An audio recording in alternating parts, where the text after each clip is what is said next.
Hey, good morning, everyone. Happy Thursday. I love this day. It's our Thursday Thoughts, and I'm here with my associate coach, Lesley Myrick. Welcome, Good Lesley. morning. Thank you. I'm so glad to be back.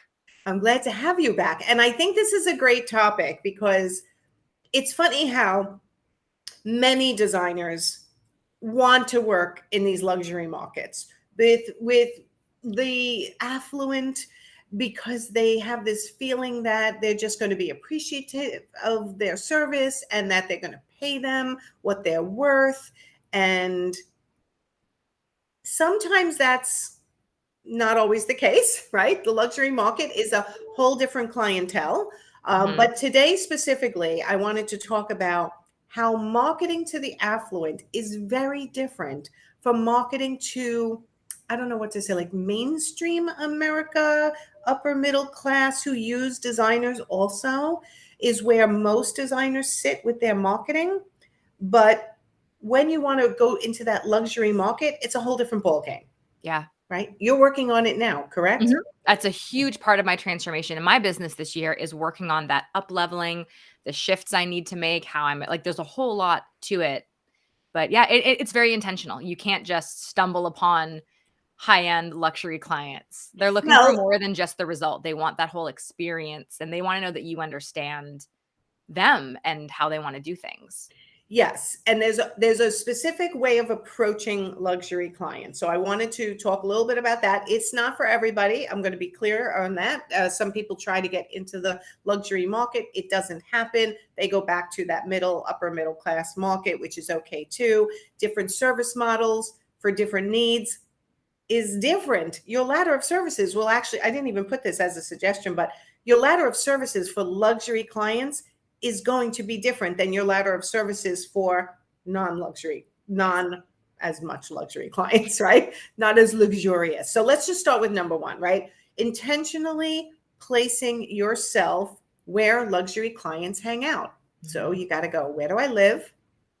Where do the very wealthy hang out near me that I can actually try to be part of it? This is just one way. It's not that you have to do this. I'm going to say all my suggestions are things that I have known to work with people before to get into those luxury markets, but that doesn't mean you're going to be able to do every single one of them. So in this case, I'm going to tell one story. I had a client who was in Boulder, Colorado, like 3 or 4 years ago, and she flew to New York with one of her clients to go to an art show. On the way back by herself, she decided to upgrade to first class just because I deserve it. I had a tough weekend with my clients and I'm going first class. Never even realizing that she just put herself among her luxury clients. Being a Mhm. little outgoing the way she was, she started chatting with the man next to her in first class. Next thing you know, months later, he and his wife were using her for their new chalet in Colorado. So putting yourself among and being in other places like country clubs, tennis courts, I don't know what else, high-end restaurants. Yeah, like clubs, associations, if you're on the board or a charity, a committee, something where the people that are in that world are also taking part in. Yes. Yes. So obviously down later in my tips, we're going to go over how you might need a little money to sustain this and your marketing funds go in a different direction. But let's start with trying to hang out where luxury clients hang out. Like even last night, I went out to dinner with my girlfriend. We went to a really nice restaurant. I didn't sit at the bar, but had I sat at the bar and I was an interior designer, which my girlfriend is, you never know who you're going to meet if you're out among the people who you're looking to work for. So that's number one. Okay. Number two, I'm going to give this one to you because you have a very distinct, like, point of view on this blogging or article writing. Yes. So for many years, I mean, I blog. I think there's value in it, but I also enjoy it. If this isn't something you enjoy, this could be one to skip over because if you don't like it, it sucks.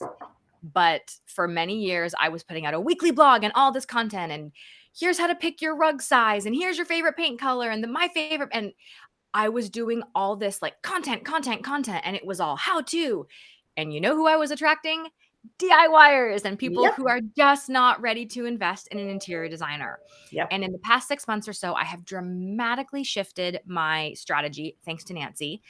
And your advice, Nancy, which I mean, it's so obvious, but it's so genius because I hadn't thought about it, was luxury clients, they don't want to know what size rug their living room needs. They are researching how to get the best outcome. How do I find the best builder? What questions do I ask an interior designer? Why would I pick black framed windows over white? Like how? So there's lots of things that people that are building homes, remodeling, doing larger scale projects, they want to know these things. That's the kind of content you need to be writing. And for me, I've shifted to once a month. That's enough to put out something that's great quality, Yes. using my images.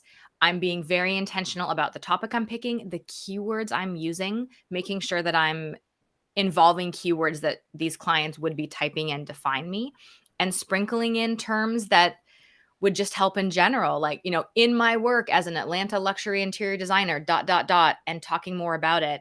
There are ways, blogging has to be intentional. This cannot just be, this is fun, I'm going to put a blog post out there.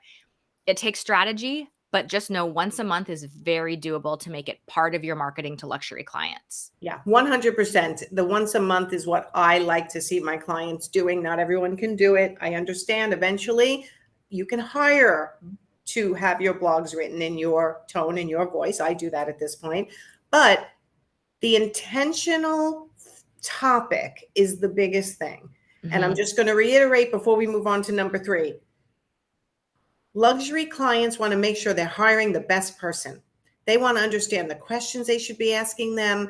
They want to see testimonials. They want to talk possibly to past clients. They want to know that you will service them at the highest level and they're not going to have to micromanage you. So that requires your blogging topics to be about your luxury expertise, right? How to hire a contractor that's going to get the job done and stick with you all the way to the end. What questions to ask your interior designer before you hire them and pay them money, right? All these things can lead back to you, obviously, but your blog topic. So if they say the best interior designer in Atlanta, Georgia, or in the Atlanta, Georgia area, you could have written a blog going, why do I consider myself one of the best interior designers in the Atlanta, Georgia area? So that those words may be picked up by Google when that person Googles the best interior designer, right? Bingo. Right. So you have to be very intentional. Feed these keywords that people might be Googling into your blogs, not just once, but multiple times and in multiple blogs, so that you start coming up when they're researching. So research-based blogs at a higher level than what you're looking to if you're going in the middle market. Yes. Okay. Subtle, but it's important. Okay. Number 3, having standards and minimums. Now, I personally, as a coach, have steered away from when I have people who are in that middle market, like, don't be putting, I have a $25,000 minimum on your website. Don't be saying I have a square footage minimum or a room minimum. But once you start getting into that luxury market, that is what you want to do. But there's you have to be ready for the shift. If you can't sustain this shift, then don't start with huge standards and minimums unless you're ready to wait it out. Tell everyone a little bit about what you're doing when it comes to standards and minimums. Yeah, it's the numbers you threw out are exactly what I now have on my website. Yes, but this is something that I can say. I have been running my own business for 7 years. Actually, it's funny, 7 years today. That's wild. Happy anniversary. Congratulations. And in 7 years, I have done well over 100 2-hour consultations. That's great. That's great experience, but not that many have converted. And I have spent years on these small, not super profitable, teeny tiny not projects where I have been over delivering to the point where people are like, this is great. We don't even need to hire you now. I'm at a point where I am done with little 2-hour consults, these teeny tiny projects, wonderful people who love what I do, and they save all their pennies to do one tiny room with me because it's not sustainable long term. The shift I'm making, and this is in line, Nancy, with what you always say, niche is rich and broad is broke. I'm making that niche that I have minimums and standards. Right now on my website, if you're looking at my full service design page, it says we have a $25,000 per room minimum and a 3-room minimum, meaning $75,000 minimum. Great. That's what I want for full service. That's where I know I can, of course, more is better. Typically, not always, but I can do a great full service project with that budget for somebody. That being said, I still have my ladder of services. I have a design only option where you can get 1 or 2 rooms. I still have a consultation option, but I've raised it drastically to make it profitable and really have it be a standalone. So Mhm. for me, those shifts are scary. I mean, I am getting far fewer inquiries Well, than it when leads us right to number 4. If you look on your thing, number 4, Mhm. you can lead right into that because it's important. Having the funds to be discretionary on who you work with.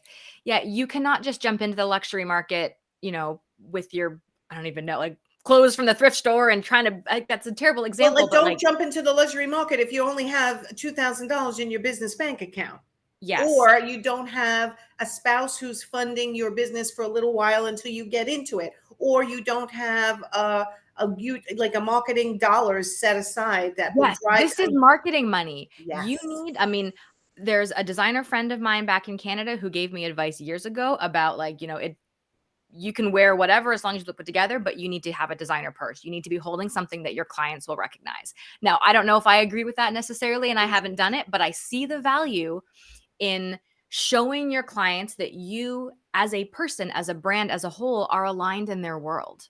It's So, actually something we didn't put as a tip, but it is true, right? When mhm. I have more, my higher net worth friends notice shoes and watches. Yes. I don't notice any of cars, right? What car they drive, and I'm like, I don't notice any of that stuff. But if I was an interior designer working exclusively in luxury markets, then absolutely you want to look the part. And are there designers who work in luxury markets that don't quite look the part, don't spend money extra on all this materialistic stuff? Of course there are. And you don't have to do any of these things. We're just giving you little things that luxury market clients tend to like. They want to work with someone who they feel is within their um, financial status, That perhaps. understands them. Yes, that understands where they are in Understands the them. world.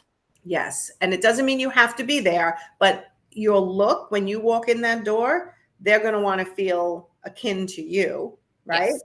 And that's going to be helpful if you're carrying some kind of a luxury shoes, pocketbook, earrings. I don't Yep. know, something they would recognize. Me, I don't know any of that stuff. So I really don't. It's so funny. I'm like, designer, what's the name of the designer? I never heard of them.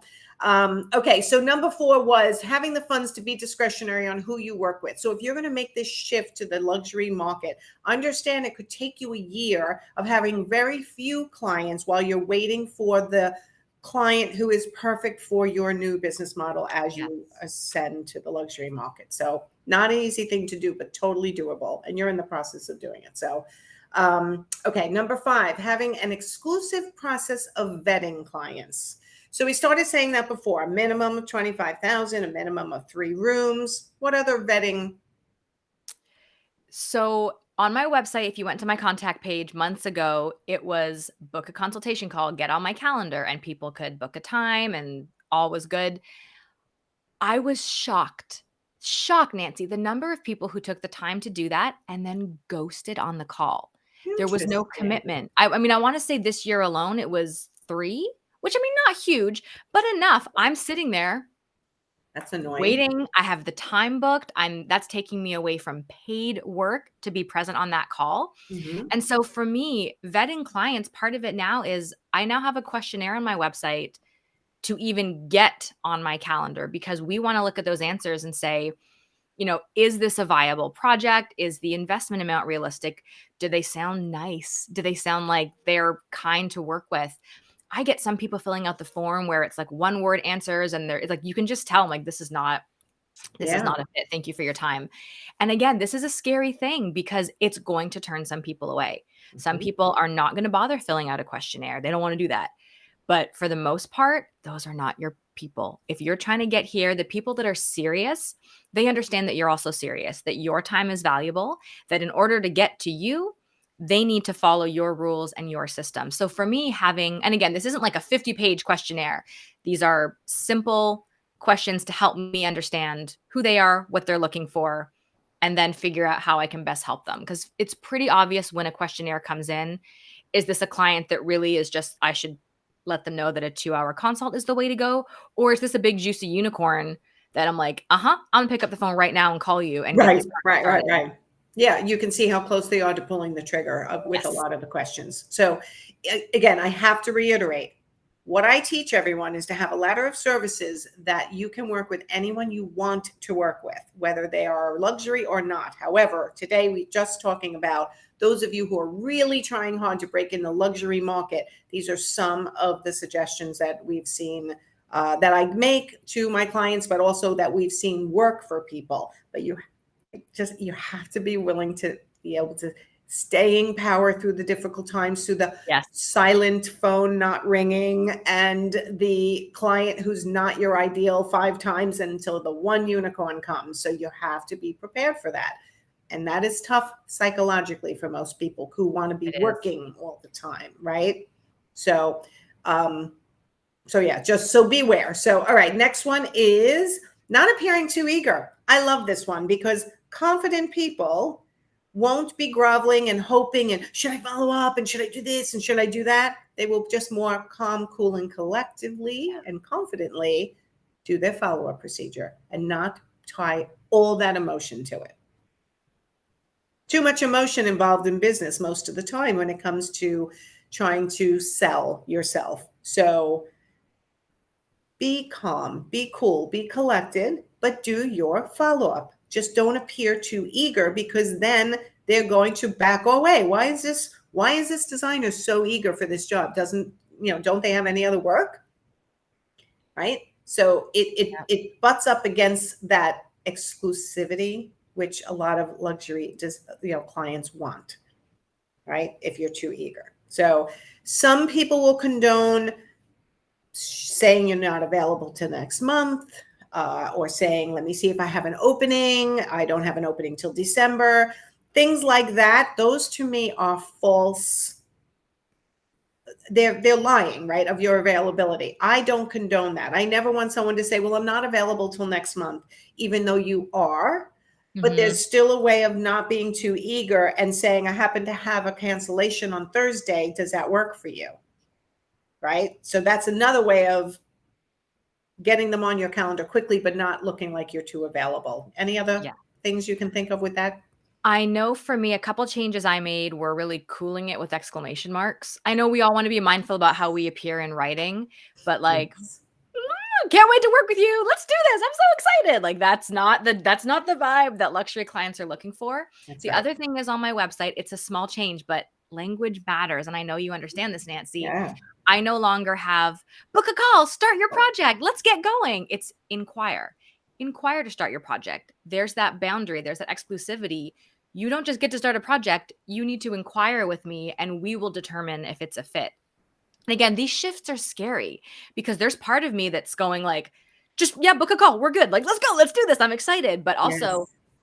no, inquire. And I will say, when I have hired professionals, when I have hired coaches or other professionals for different areas of my home or my life, that makes me want it more. Like they've created a demand. And it's so funny because like I know the game. Like I know what they're doing. And still I'm like, oh, please, please, please. I hope Right. they Take my money. I hope they will accept me. Yeah, no, Yep, it's and true. that the application process is powerful. It's not just, "I'm here, come work with me." It's, "I would love to hear about your project. Here's our inquiry form, and we'll get back to you shortly." Yes. There's Yes. power in that. So Picasa Designs is watching us on YouTube. So hello. And has this question. Is your pricing visible on your website? I do not want people's pricing visible on their website. It gives them the flexibility to adjust their pricing based on what they're hearing over the phone sometimes, and adjusting your pricing and not going, oh my God, in January, I'm adjusting my pricing and wait, I have to go here, here, here, here, and here and change it. Yeah.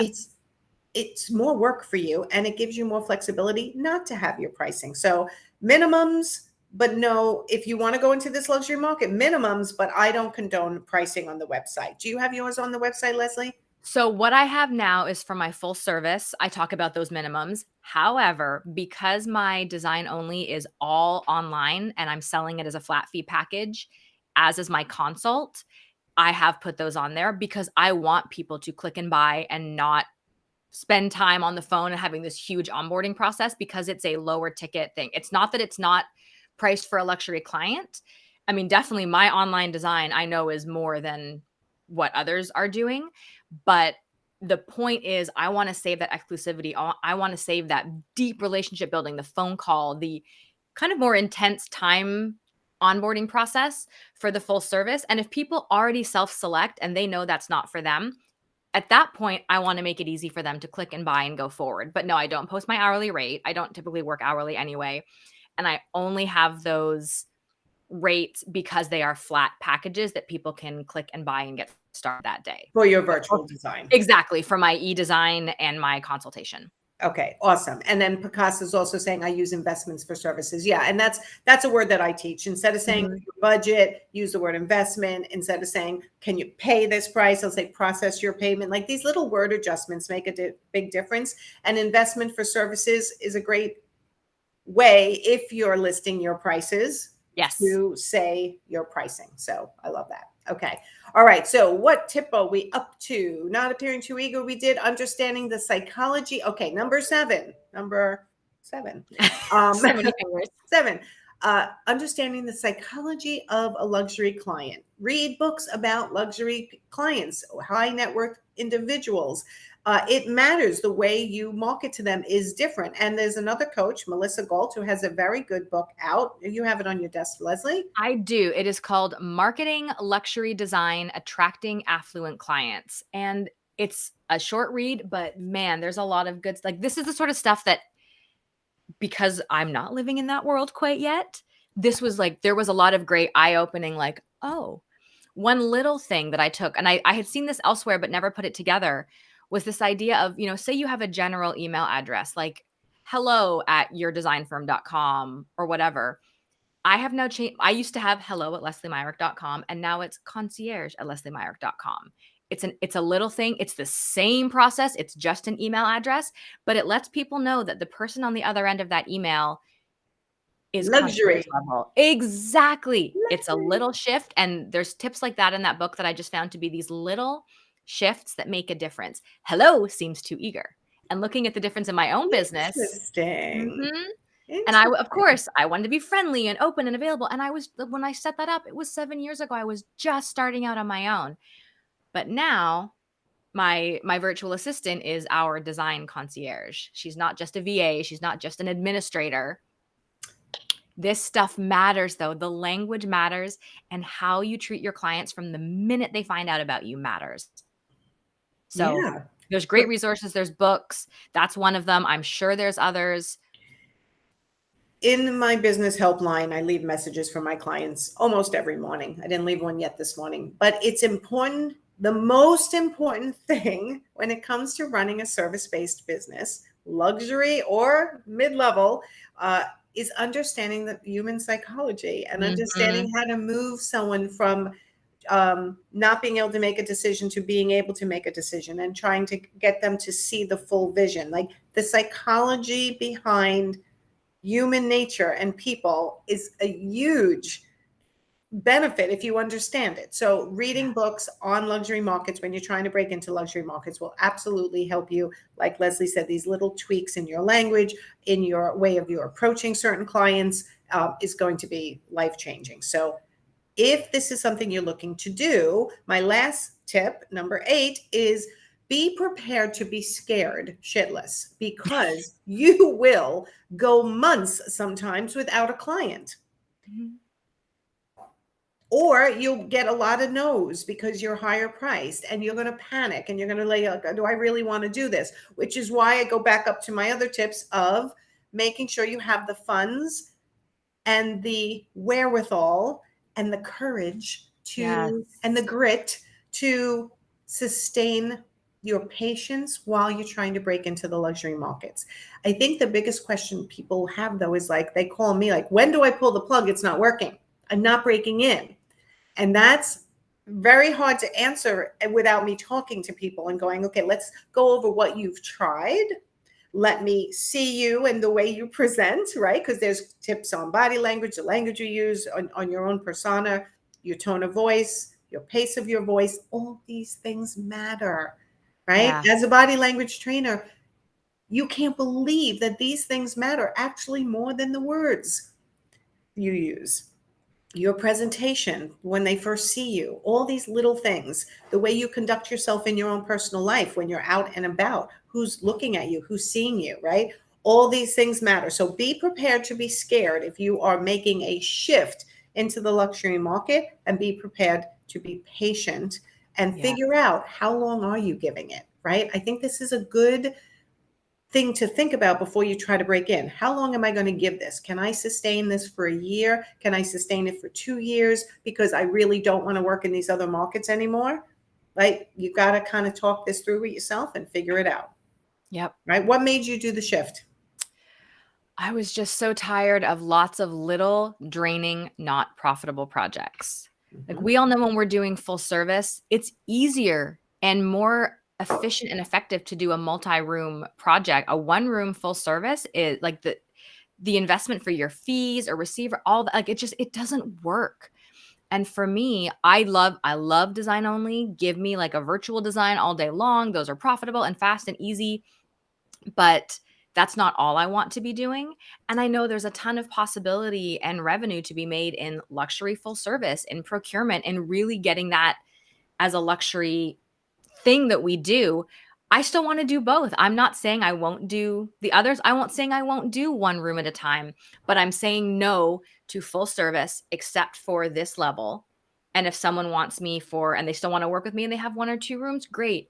Here's that option. You're going to get a fabulous end result, but it's not the same experience as I'm trying to set up for those full service multi-room new build remodel projects, which is where I really want to get to at this point. Right, right. It's when you break in, then you're in though. It's like when you get in, you only need one or two clients for an entire year if you're pricing yourself properly and you get those luxury clients. So when you're sitting here overwhelmed with 25, 35 clients are all little shitty stuff, instead you're going, you know what, if I can get the one or two big full homes, I'd be happy. Yeah. Then you go back and look at our list of suggestions and go, am I doing all these things? Can I sustain this? Can I fight the fear? Can I break in? So if anyone needs help, get on my calendar. I put the link for a one-off consult that maybe will help you assess whether you're ready to go into the luxury market or whether you're not, and whether you, like Lesley, can hide your other services that you may be willing to do to keep yourself working